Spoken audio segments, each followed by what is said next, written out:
ഈശോ മിശിഹായ്ക്ക് സ്തുതിയായിരിക്കട്ടെ. മക്കൾക്കെല്ലാം സുഖമാണോ?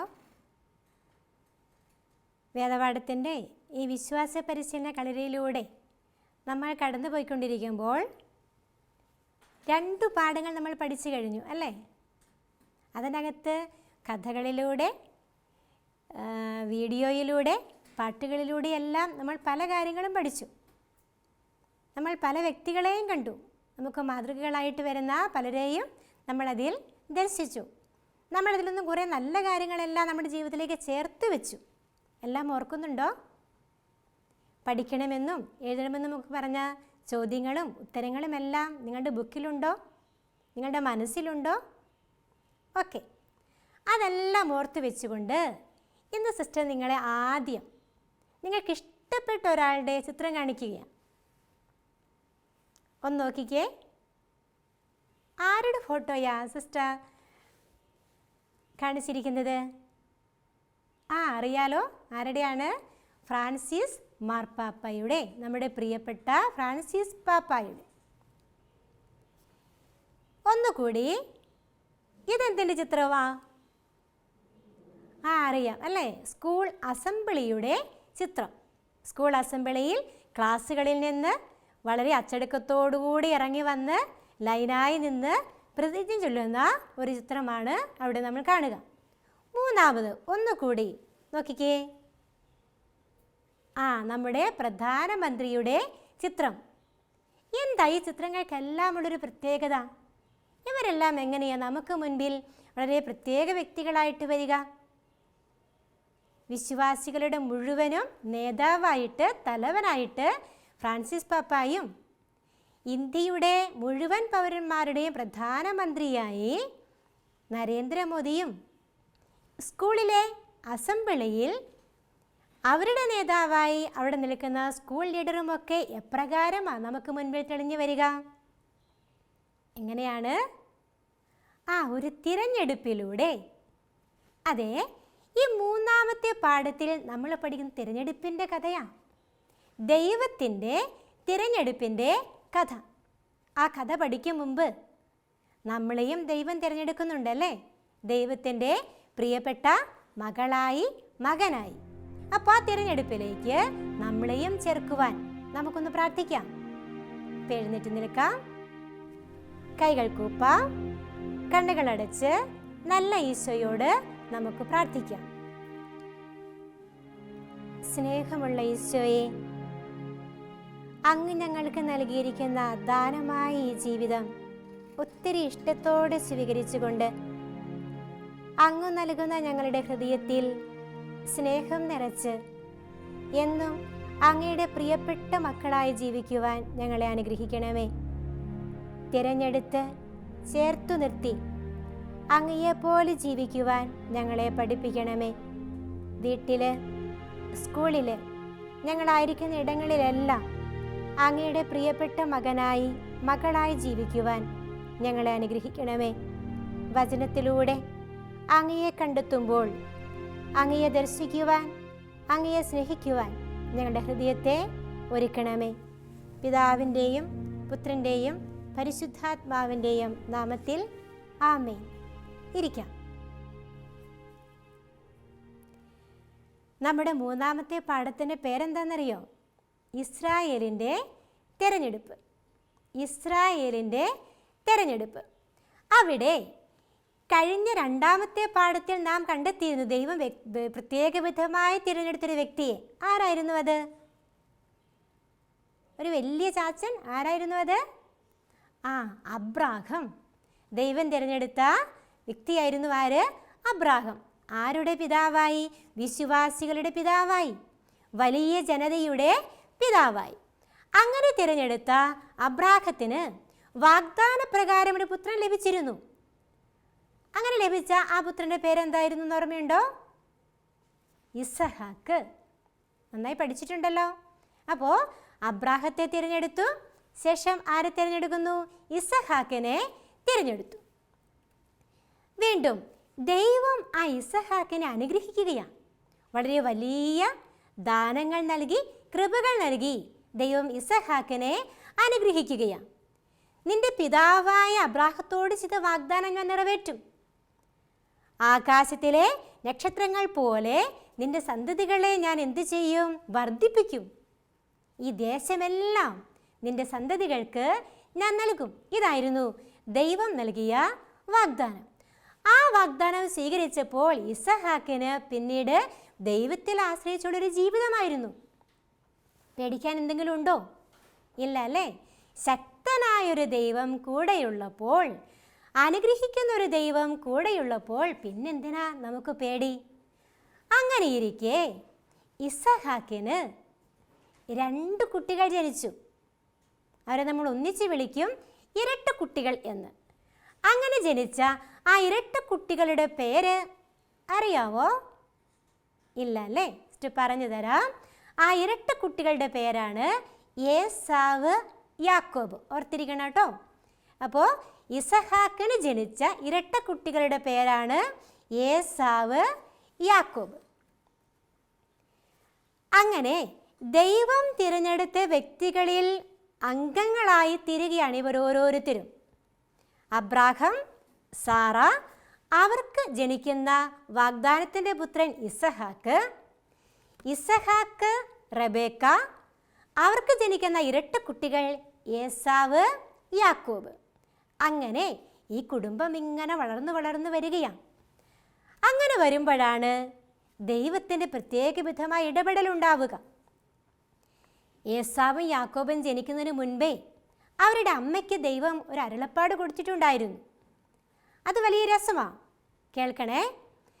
2 വംശങ്ങളാണ് നിന്റെ ഉദരത്തിലുള്ളത്. 2 കുട്ടികൾക്ക് ജന്മം കൊടുക്കുന്ന അമ്മയോട് പറയുകയാണ്, 2 വംശങ്ങൾ, ജനതകളാണ് നിന്റെ ഉദരത്തിലുള്ളത്. നിന്നിൽ നിന്ന് പിറക്കുന്നവർ 2 വംശങ്ങളായി പിരിയും. നോക്കിക്കേ, ഒന്നിച്ചൊരു കുടുംബത്തിൽ ജീവിക്കുവാൻ ആഗ്രഹിക്കുന്നവരെ 2 വംശങ്ങളായി പിരിയുമെന്ന് പറയുകയാണ്. വീണ്ടും പറയുവാണ്, ഒന്ന് മറ്റതിനേക്കാൾ ശക്തമായിരിക്കും. അതിലും രസമുള്ളൊരു കാര്യം, മൂത്തവൻ ഇളയവന് ദാസ്യവൃത്തി ചെയ്യും. ഇതെല്ലാം ദൈവത്തിൻ്റെ ഓരോ പദ്ധതിയാണ്, ദൈവത്തിൻ്റെ ഓരോ ഇഷ്ടമാണ്. നമ്മളെക്കുറിച്ചൊക്കെ ദൈവത്തിന് ഇങ്ങനെ ഒരു ഇഷ്ടമുണ്ട്. നാം ആരായിത്തീരണം, നാം എങ്ങനെ ജീവിക്കണം, നാം എന്തൊക്കെ ചെയ്യണം, നാം എങ്ങനെ ആയിരിക്കണം ദൈവത്തിൻ്റെ മുമ്പിൽ, ഇതെല്ലാം ദൈവത്തിനുള്ള ഇഷ്ടങ്ങളാണ്. അങ്ങനെയുള്ള ഇഷ്ടങ്ങളെ ദൈവം ആർക്ക് പറഞ്ഞു കൊടുത്തു? ഏസാവിൻ്റെയും യാക്കോബിൻ്റെയും അമ്മയായ റെബേക്കായ്ക്ക് പറഞ്ഞു കൊടുത്തു. ഇത് മനസ്സിൽ വെച്ചുകൊണ്ടിരിക്കുമ്പോൾ ഈ മക്കൾ ഇങ്ങനെ വളർന്നു വരികയാണ്. നമുക്കറിയാം അല്ലേ, നമ്മുടെ വീട്ടിലുള്ള ചേട്ടനും ചേച്ചിയും, ഇനി അനുജത്തിയും അനിയനും, അല്ലെങ്കിൽ പപ്പയുടെ ചേട്ടനും ഒക്കെ എല്ലാവരും ഒരേ ജോലിയാണോ ചെയ്യുക?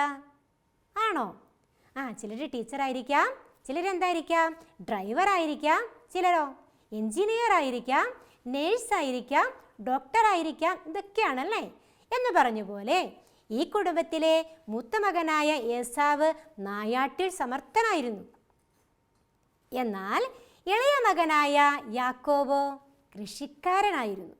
അങ്ങനെ വളർന്നു വന്നിരുന്ന ആ സാഹചര്യത്തിലാണ് അവിടെ പരമ്പരാഗതമായി നിലനിൽക്കുന്ന കടിഞ്ഞൂൽ അവകാശം അല്ലെങ്കിൽ ആ അനുഗ്രഹങ്ങളുടെ കാര്യമൊക്കെ വരിക.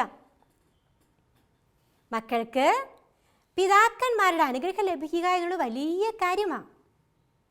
അപ്പോൾ അതിനു വേണ്ടി ഒരുങ്ങിക്കൊണ്ടിരിക്കുന്ന ഇവരിൽ മൂത്തവൻ ഇളയവന് ദാസ്യവൃത്തി ചെയ്യുമെന്ന് പറഞ്ഞ ദൈവത്തിൻ്റെ വാഗ്ദാനമുണ്ടല്ലോ. ആ വാഗ്ദാനം എന്നതുപോലെ തന്നെ ഈ കടിഞ്ഞൂൽ അവകാശത്തിൽ ഒരു ചെറിയ കളിപ്പിരി നടക്കുകയാണ്. ഇളയ മകൻ നല്ല കൃഷിക്കാരനായിരുന്നു എന്ന് പറഞ്ഞല്ലേ. മൂത്ത മകൻ നായാട്ടൊക്കെ നടത്തി ക്ഷീണിച്ച് അവശനായി കടന്നു വന്നപ്പോൾ കുശലം പറഞ്ഞിരിക്കുന്നതിനിടയ്ക്ക് യാക്കോബ് പതുക്കെ ചെന്നു. ചേട്ടാ മടുത്തോ? ആ ചോദ്യത്തെ തന്നെ അവൻ വീണുപോയി. ഹായ്, നല്ല പായസത്തിൻ്റെ സ്വാദുള്ള മണം. അത് മൂക്കിലേക്ക് എത്തിയപ്പോൾ ഏസാവ് അനുജനോട് ചോദിച്ചു, എന്താണ് അനിയ അവിടെ? നല്ല ഗന്ധം വരുന്നുണ്ടല്ലോ. യാക്കോബ് ആ അവസരം മുതലാക്കി പറഞ്ഞു, ഞാൻ ചേട്ടന് സുന്ദരമായ നല്ല രുചിയുള്ള പായസം തരാം. പകരം എനിക്കൊരു കാര്യം തന്നാൽ മതി, തീരെ ചെലവില്ലാത്തൊരു കാര്യം. ആയിക്കോട്ടെ, ചേട്ടൻ സമ്മതിച്ചു. അങ്ങനെ നല്ലൊരു പാത്രത്തിൽ എന്ത് ചെയ്യുന്നു? പായസവും എടുത്ത് പതുക്കെ പതുക്കെ വരികയാണ് ഏസാവ് ചേട്ടൻ്റെ അടുക്കിലേക്ക്. അങ്ങനെ വന്നപ്പോൾ ഏസാവ് ഒന്നും ചിന്തിച്ചില്ല. കുടിച്ചുകൊണ്ട് ചോദിക്കുക, എന്താണ് നിന്റെ ആഗ്രഹം? നിനക്ക് എന്താ വേണ്ടത്? ഉടനെ യാക്കോബ് പറയുക, കടിഞ്ഞൂൽ അവകാശം എനിക്ക് തന്നാൽ മതി. ചേട്ടൻ ഈ പായസം മുഴുവനും കുടിച്ചു. ഏസാവിന് സന്തോഷമായി, യാക്കോബിന് അതിനേക്കാൾ സന്തോഷമായി. നമുക്ക് ഈ കടിഞ്ഞൂൽ അവകാശം കൈമാറുന്നതിനെയും പിതാവിൻ്റെ അനുഗ്രഹം ലഭ്യമാകുന്നതിൻ്റെയും ഒരു വീഡിയോ നമുക്കിപ്പോൾ ഒന്ന് കണ്ടു നോക്കിയാലോ? ശ്രദ്ധിച്ച് കാണണം കേട്ടോ. രക്ഷാകര ചരിത്രം ഇസഹാക്കിന്റെ മക്കളായ ഏസാവിലൂടെയും യാക്കോബിലൂടെയും തുടരുന്നു. കേവലം ഒരു പാത്രം പയറുപായസത്തിനായി ഏസാവ് തന്റെ കടിഞ്ഞൂലവകാശം യാക്കോബിന് നൽകി. ജ്യേഷ്ഠന്റെ വേഷം ധരിച്ച് അമ്മയുടെ താൽപ്പര്യപ്രകാരം യാക്കോബ് പിതാവിന്റെ അനുഗ്രഹം വാങ്ങി.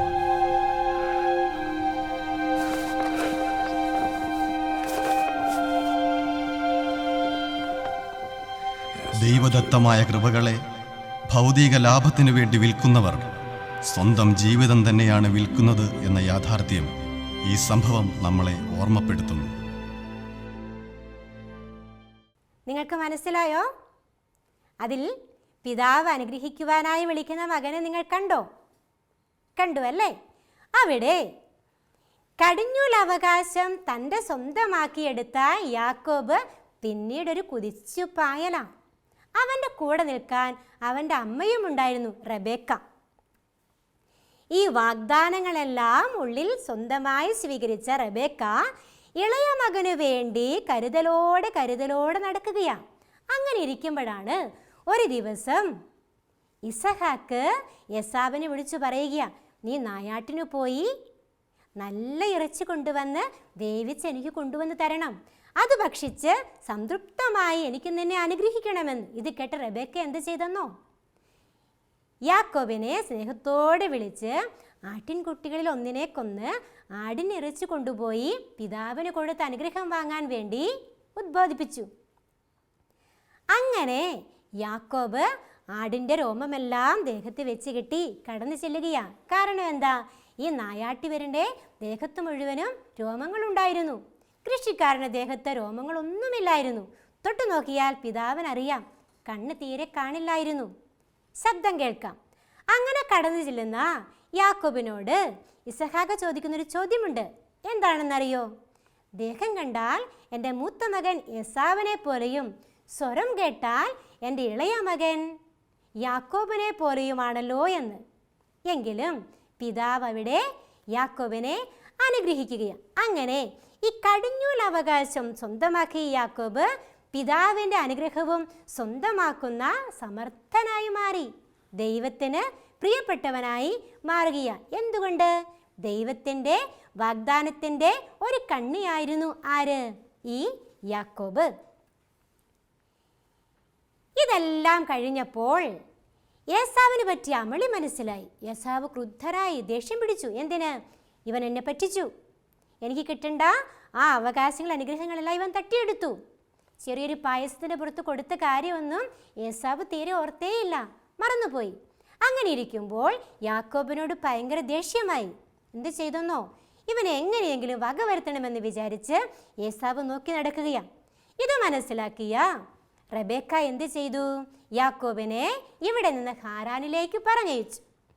അങ്ങനെ പറഞ്ഞയക്കുന്ന സമയത്ത് വഴിവക്കിൽ എന്ത് ചെയ്തു? മടുത്ത ക്ഷീണിതനായി കിടന്നുറങ്ങിയ യാക്കോബ് ഒരു വലിയ സ്വപ്നം കണ്ടു. നിങ്ങൾ സ്വപ്നം കാണാറുണ്ടോ? നല്ല ഉറക്കത്തിൽ പപ്പയും മമ്മിയും നല്ല പുത്തനുടുപ്പ് മേടിച്ച് കൊണ്ടുവരുന്നത് കാണാറുണ്ടല്ലേ? അല്ലെങ്കിലോ 5ാം ക്ലാസ്സിലൊക്കെ പഠിക്കുമ്പോൾ സ്കോളർഷിപ്പ് പരീക്ഷയിൽ എനിക്ക് എന്ത് കിട്ടുന്നു? 1ാം റാങ്ക് കിട്ടുന്നു. എന്തൊരു സന്തോഷമാണല്ലേ? എല്ലാവരും വരുന്നു, അഭിനന്ദിക്കുന്നു, സമ്മാനങ്ങൾ തരുന്നു. ഹായ് ഹായ്, എന്ത് രസം. ഓക്കെ എന്ന് പറഞ്ഞതുപോലെ യാക്കോബ് വഴിവക്കിൽ കിടന്നുറങ്ങിയപ്പോൾ ഒരു വലിയ സ്വപ്നം കണ്ടു. ആ സ്വപ്നം എന്താണെന്ന് നമുക്കൊരു വീഡിയോയിലൂടെ കണ്ടു നോക്കിയാലോ? ശ്രദ്ധിച്ച് കാണണം കേട്ടോ.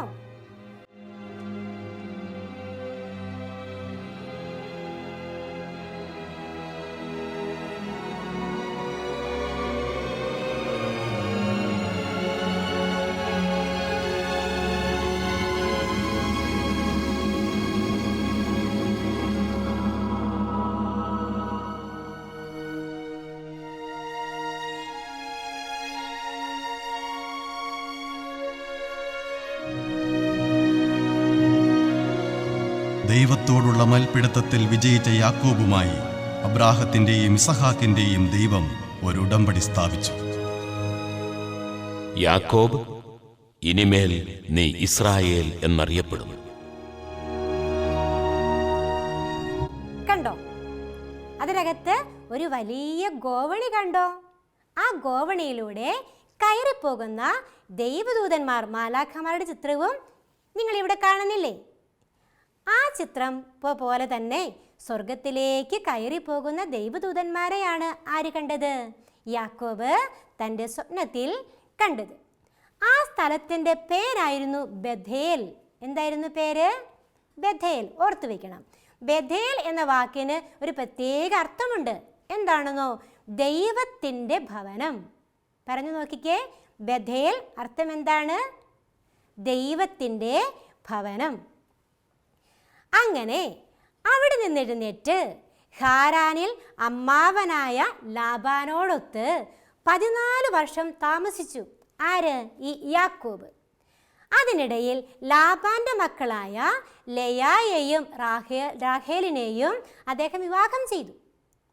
അങ്ങനെ യാക്കോബ് വലിയ സമ്പത്തും സ്വന്തമാക്കി.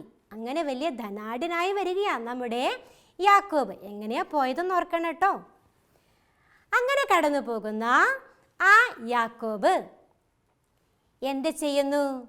ദൈവവുമായൊരു മൽപ്പിടുത്തം നടത്തുകയാണ്. എന്തിനാ? അപരിചിതനായ ഒരാൾ കടന്നു വന്നപ്പോൾ അതിനെതിരെ ഏറ്റുമുട്ടുന്ന വ്യക്തിയായി മാറി. ആര്? നമ്മുടെ യാക്കോബ്. യാക്കോബ് പറയുന്നുണ്ട്, എന്നെ അനുഗ്രഹിച്ചിട്ടല്ലാതെ ഞാൻ നിന്നെ പറഞ്ഞു വിടുകയില്ല. എന്നെ അനുഗ്രഹിച്ചിട്ടല്ലാതെ ഞാൻ നിന്നെ പറഞ്ഞു വിടുകയില്ല. വാശി പിടിച്ച ചോദ്യത്തിന് മുൻപിൽ അവിടെ തോറ്റുപോവുകയാണ്. അവിടെ ദൈവം അവനെ അനുഗ്രഹിക്കുകയാണ്. എന്നിട്ട് യാക്കോബ് എന്ന പേര് മാറ്റി ഒരു മനോഹര നാമം നൽകുകയാണ്. നമ്മുടെ ഈ പാഠത്തിന് തുടക്കത്തിൽ പറഞ്ഞതുപോലെ എന്താണ് പേരെന്നറിയോ? ഇസ്രായേൽ. അങ്ങനെ അവിടെ യാക്കോബ് എന്തായിട്ട് മാറി? ഇസ്രായേൽ ആയിട്ട് മാറി. പക്ഷേ ഈ യാക്കോബ് അബ്രാഹാം മുതലുള്ള നമ്മുടെ ദൈവത്തിൻ്റെ ആ വാഗ്ദാന പരമ്പരയിലെ ഒരംഗമായി മാറുകയാണ്. അബ്രാഹത്തോടും ഇസഹാക്കിനോടും ചെയ്ത വാഗ്ദാനം ദൈവം യാക്കോബിനോടും എന്ത് ചെയ്യുകയാണ്? ആവർത്തിച്ച് ഇവിടെ ഉറപ്പിക്കുകയാണ്. നമ്മുടെ വിശുദ്ധ കുർബാനയുടെ പുസ്തകത്തിൽ നാം വായിക്കുന്നുണ്ടല്ലേ, അബ്രാഹത്തിൻ്റെയും ഇസഹാക്കിൻ്റെയും യാക്കോബിൻ്റെയും ദൈവം. കേട്ടിട്ടുണ്ടോ? നമ്മൾ വെറുതെയാണെങ്കിലും പ്രാർത്ഥിച്ചു പോകുമ്പോൾ ഇങ്ങനെയൊരു പ്രാർത്ഥനയെ നമ്മുടെ വിശുദ്ധ കുർബാനയുടെ പുസ്തകത്തിലുണ്ട്. ഇനി ചെല്ലുമ്പോൾ നമ്മൾ ഓർത്തു നോക്കണം കേട്ടോ. അബ്രാഹത്തിൻ്റെയും ഇസഹാക്കിൻ്റെയും യാക്കോബിൻ്റെയും ദൈവം. അങ്ങനെ ആ വാഗ്ദാന പരമ്പരയെ നമുക്ക് എങ്ങനെ തിരിക്കാം? അബ്രാഹം, തൊട്ടു താഴെ ആരാണ്? ഇസഹാക്ക്, അതിന് തൊട്ടു താഴെ ആരാണ്? യാക്കോബ്. എത്ര പേരായി നമ്മുടെ ആ കുടുംബത്തിൽ? 3 പേരായി. ആരൊക്കെ? അബ്രാഹം, ഇസഹാക്ക്, യാക്കോബ്. ഈ കടന്നു വന്ന ചരിത്രത്തിലൂടെയെല്ലാം നിങ്ങൾ എന്താ മനസ്സിലാക്കിയത്? ദൈവത്തിൻ്റെ പദ്ധതികൾക്ക് വലിയൊരു ലക്ഷ്യമുണ്ട്. വലിയ അത്ഭുതപൂർവമായ ലക്ഷ്യമാണ്. നമുക്ക് മനസ്സിലാക്കാൻ പറ്റാത്ത കാര്യങ്ങളാണ്. എന്തുകൊണ്ടായിരിക്കാം അങ്ങനെ വരിക? നമ്മളെ ഓരോരുത്തരെയും ദൈവം സൃഷ്ടിക്കുമ്പോൾ അലൻ അല്ലെങ്കിൽ അലീന എന്നൊക്കെ പേര് വിളിച്ച വീട്ടിൽ നമ്മളെ കൊഞ്ചിച്ചു കൊണ്ട് നടക്കുമ്പോൾ ദൈവം കാണുന്നൊരു മനോഹരമായ പേരുണ്ട്. ആ പേരിൽ വിളിക്കപ്പെടാൻ ദൈവം നമ്മളെ ഓരോ നിമിഷവും ഒരുക്കിക്കൊണ്ടിരിക്കുകയാണ്. അതാണ് നമ്മുടെ ഓരോരുത്തരുടെയും ജീവിതം. ഈ ജീവിതം തന്നെയാണ് നമ്മുടെ ഈ പാഠപുസ്തകത്തിലൂടെ നാം കണ്ടെത്തുക. നമുക്ക് ഈ പാഠങ്ങളിലൂടെ കേട്ട കാര്യങ്ങളെയൊക്കെ ഓർക്കുമ്പോൾ ഒരു 4 ലൈനൊന്ന് പാടി നോക്കിയാലോ? പാടി നോക്കാം. സ്വന്തം പിതാവിൻ അനുഗ്രഹങ്ങൾ സ്വന്തമാക്കാൻ കഴിഞ്ഞാകയാലേ യാക്കോബിൻ രക്ഷയ്ക്കു വേണ്ടിയമ്മ യാത്രയാക്കി ലാബാൻ വീടുപോകാൻ. കേട്ട് നോക്കണം കേട്ടോ. ഇതേ ട്യൂണിൽ ബാക്കി ലൈനുകളെല്ലാം ഒന്ന് പാടി നോക്കണം കേട്ടോ. അപ്പോൾ നമുക്ക് ഈ പാഠം തീരുമ്പോൾ രസകരമായൊരു കഥ നമുക്ക് ബൈബിളിൽ വായിച്ചു നോക്കണ്ടേ? മറക്കാതെ വായിക്കണം. ഉൽപ്പത്തി പുസ്തകം 25-ാം അധ്യായം 27 മുതൽ 34 വരെയുള്ള വചനഭാഗം. എന്താണെന്നറിയാവോ? ഏസാവിന് കടിഞ്ഞൂൽ അവകാശം നഷ്ടപ്പെടുന്ന സംഭവമാണ്. ഫസ്റ്റ് പറഞ്ഞല്ലോ അല്ലേ? നമ്മൾ വീഡിയോ കാണുകയും ചെയ്തു. എന്നാൽ നമുക്ക് ഈ ഒരാഴ്ച ഓർത്തിക്കൊരു വചനം വേണ്ടേ? ഉൽപ്പത്തി പുസ്തകം 28-ാം അധ്യായം 15-ാം വാക്യം. ഇതാ ഞാൻ നിന്നോട് കൂടെയുണ്ട്, നീ പോകുന്നിടത്തെല്ലാം ഞാൻ നിന്നെ കാത്തുരക്ഷിക്കും. പറഞ്ഞു നോക്കിക്കേ. ഇതാ ഞാൻ നിന്നോട് കൂടെയുണ്ട്, നീ പോകുന്നിടത്തെല്ലാം ഞാൻ നിന്നെ കാത്തുരക്ഷിക്കും. നമ്മുടെ ജീവിതത്തിൽ ദൈവം വഴി നടത്തുന്ന ഓരോ രംഗത്തെയും സ്വന്തമാക്കുവാൻ പ്രാർത്ഥിച്ച് നാമും എന്ത് ചെയ്യണം? കാത്തിരിക്കണം. അതാണ് നാം ഓരോ നിമിഷവും ഓർത്തിരിക്കേണ്ടത്. ഭൗതിക സുഖസൗകര്യങ്ങളല്ല, പകരം എന്താണ്? ആത്മീയമായ ജീവിതശൈലി, പ്രാർത്ഥനാ ജീവിതശൈലി നാം എന്ത് ചെയ്യണം? സ്വായത്തമാക്കണം. എന്തൊക്കെ പഠിച്ചു നമ്മൾ ഈ ക്ലാസ്സിൽ? അബ്രാഹത്തിൻ്റെ സന്തതി പരമ്പരയെ കണ്ടു അല്ലേ? ബഥേൽ എന്നുള്ളതിൻ്റെ അർത്ഥം ഓർക്കുന്നുണ്ടോ? യാക്കോബ് എന്നതിന് കൊടുത്ത പുതിയ പേരെന്തായിരുന്നു? എന്താണ്? ഇസ്രായേൽ. ഇസഹാക്കൻ 2 ഇരട്ട കുട്ടികൾ ആരൊക്കെയായിരുന്നു? ഏസാവ്, യാക്കോബ്. എല്ലാം ഓർത്തിരിക്കുന്നുണ്ടല്ലോ അല്ലേ? പുസ്തകത്തിലെ ചോദ്യങ്ങളും അതിന് ഉത്തരവും നിങ്ങൾ കണ്ടെത്തുകയും ചെയ്യണം കേട്ടോ. ഓക്കെ, സന്തോഷത്തോടെ കൈകൾ കൂപ്പി കണ്ണുകളടച്ച് നമുക്ക് നന്ദി പറഞ്ഞു പ്രാർത്ഥിക്കാം. സ്നേഹീശോയെ, ജീവിതത്തിലെ വിവിധങ്ങളായ സാഹചര്യങ്ങളിലൂടെ ഞങ്ങൾ കടന്നു പോകുമ്പോഴും ഞങ്ങളെ ഓരോരുത്തരെയും കാത്തുപരിപാലിക്കുന്ന അങ്ങയുടെ വലിയ സ്നേഹത്തെ ഞങ്ങൾ അറിയുന്നു. ജീവിതത്തിലെ ഓരോ നിമിഷവും ഏതെല്ലാം സാഹചര്യങ്ങളിലൂടെ ആയിരുന്നാലും അങ്ങ് ഞങ്ങളെ കൊണ്ടു നടക്കുന്നുവെന്നും ഞങ്ങളെ കാത്തിരിക്കുന്നുവെന്നും ഞങ്ങളെ സംരക്ഷിക്കുന്നുവെന്നുള്ള ബോധ്യത്തിൽ ഓരോ നിമിഷവും ജീവിക്കുവാൻ അങ്ങേക്ക് പ്രിയപ്പെട്ട മകനും മകളുമായി തീരുവാൻ ഞങ്ങളെ അനുഗ്രഹിക്കണമേ. നിത്യം പിതാവും പുത്രനും പരിശുദ്ധാത്മാവുമായ സർവേശ്വര, ആമേൻ. ഈശോ മിശിഹായ്ക്ക് സ്തുതിയായിരിക്കട്ടെ.